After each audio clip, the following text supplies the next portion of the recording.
sana. Sisi tarehe 26 mwezi wa Disemba tuko Buhungu 3 kama watoto wa Mlembe. Tunataka kupimana sisi zote, tuko hapo ama hatuko? Buhungu 1, Buhungu 2, tusaidishana na Mama Elsie na wengine wote kuleta watu wengi. Hao watu wako hapa na hao wote watakuwa kule na nyinyi wote mtakuja.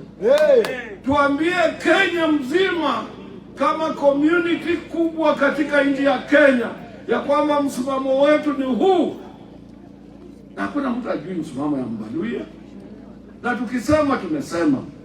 Na mimi kama mzee wenu nataka kuambia, nimekuwa juzi Vihiga, hao waheshimiwa wote mmewaona, kutoka kule Busia mpaka Vihiga, kutoka Vihiga mpaka Trans Nzoia, wako hapa.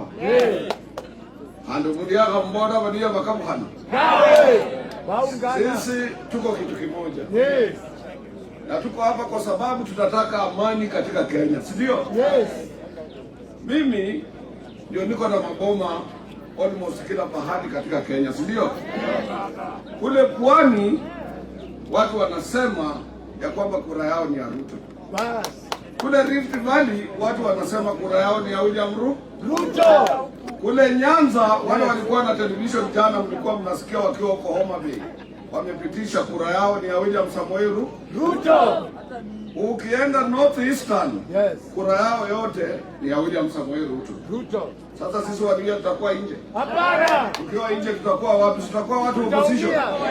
Hatuwezi kuwa nje. Na tukiwa nje tutakuwa washenzi sote.